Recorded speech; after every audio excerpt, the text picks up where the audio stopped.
అబ్బో ఇక్కడ కేజీ చీరలు కొంటే అర కేజీ చీరలు ఫ్రీ అంట. మంగళ్య షాపింగ్ మాల్ కేజీల్లో సేల్, టన్నుల్లో ఆనందం. ఆదివాసీలు తమ హక్కుల కోసం గలమెత్తారు. ఏజెన్సీ ప్రాంతాన్ని మొత్తం స్తంభింపజేశారు.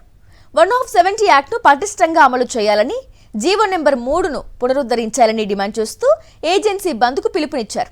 గిరిజన ఆదివాసీ సంఘాలు చేపట్టిన బంద్కు ప్రజలు, వ్యాపారవేత్తలు సంపూర్ణ మద్దతు ప్రకటించారు. స్వచ్ఛందంగా వ్యాపార సంస్థలను మూసివేశారు. గిరిజన సంఘాల బంద్కు వైఎస్ఆర్సీపీ సంపూర్ణ మద్దతు తెలిపింది.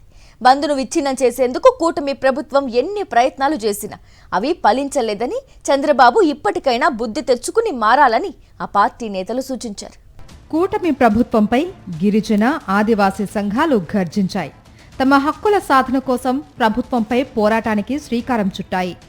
1/70 యాక్ట్ను పటిష్టంగా అమలు చేయాలి అని, జీవో నెంబర్ 3ను పునరుద్ధరించాలి అని, ఏజెన్సీ ప్రాంతంలో బాక్సైట్ తవ్వకాలకు ఎలాంటి అనుమతులు ఇవ్వకూడదు అని, హైడ్రో పవర్ ప్రాజెక్టులకు ఇచ్చిన అనుమతులను రద్దు చేయాలి అని డిమాండ్ చేస్తూ 2 రోజుల పాటు ఉద్యమ కార్యాచరణ చేపట్టాయి. తొలి రోజు అరణ్య గర్జన పేరుతో బహిరంగ సభ నిర్వహించిన గిరిజన సంఘాలు 2వ రోజు ఏజెన్సీ బంద్కు పిలుపునిచ్చాయి. బంద్లో వైఎస్ఆర్సీపీ నేతలు, కార్యకర్తలు స్వచ్ఛందంగా పాల్గొన్నారు. ఎన్నికలకు ముందు అరకులో జరిగిన భారీ బహిరంగ సభలో చంద్రబాబు జీవో నెంబర్ 3ను పునరుద్ధరిస్తాము అని, లేదంటే ప్రత్యామ్నాయ మార్గాన్ని చూపిస్తాము అని హామీ ఇచ్చారు అని గిరిజన సంఘాల నేతలు గుర్తు చేశారు. 2 ఏళ్లు గడిచినా హామీ నెరవేరలేదు అని ఆరోపిస్తూ గిరిజన ఆదివాసీ సంఘాలు ఉద్యమ బాట పట్టాయి. 1/70 యాక్ట్ను సవరించాలి అని కోరుతూ గిరిజనేతరులు సుమారు 1700 మంది సుప్రీంకోర్టులో కేసులు వేశారు అని నేతలు చెబుతున్నారు.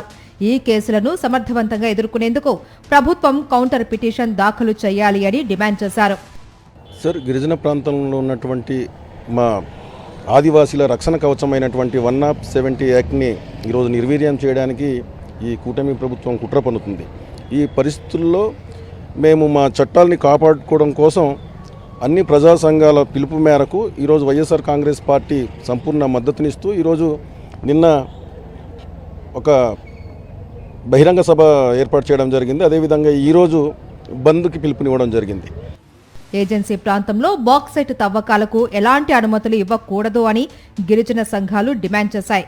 గతంలో చంద్రబాబు ముఖ్యమంత్రిగా ఉన్న సమయంలో బాక్సైట్ తవ్వకాల కోసం జీవో నెంబర్ 97ను విడుదల చేశారు అని గిరిజనులు గుర్తు చేశారు. అనంతరం వైఎస్ జగన్ ముఖ్యమంత్రిగా ఉన్న సమయంలో ఆ జీవోను రద్దు చేశారు అని తెలిపారు. ఏజెన్సీ ప్రాంతంలో హైడ్రో పవర్ ప్రాజెక్టులకు ఇచ్చిన అనుమతులను కూడా వెంటనే రద్దు చేయాలి అని డిమాండ్ చేశారు. మరి ఇక్కడ 170 అనేటటువంటి యాక్ట్ ఇక్కడ ఉంది. కానీ ఆ యాక్ట్ని ఈరోజు పూర్తి స్థాయిలో అధికారులు మరి న్యాయం చేయడంలో మాత్రం పూర్తిగా విఫలమయ్యారని చెప్పాలి. ఎందుకంటే ఎల్టీఆర్ కేసులు పెట్టినా సరే దాని మీద ఎటువంటి చర్యలు తీసుకోకపోవడం అనేటువంటి ఒక దుర్మార్గమైనటువంటి ఆలోచనగానే మేము భావిస్తూ ఉన్నాం.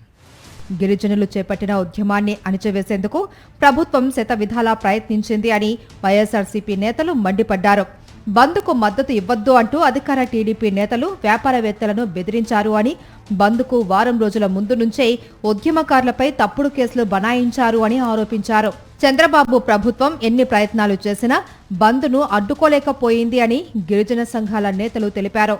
అనుకున్న దానికంటే ఎక్కువగానే బంద్ విజయవంతమైందని, ప్రజలు, వ్యాపారవేత్తలు స్వచ్ఛందంగా సహకరించడం వల్లే బంద్ విజయవంతమైందని జేఏసీ నేతలు వెల్లడించారు.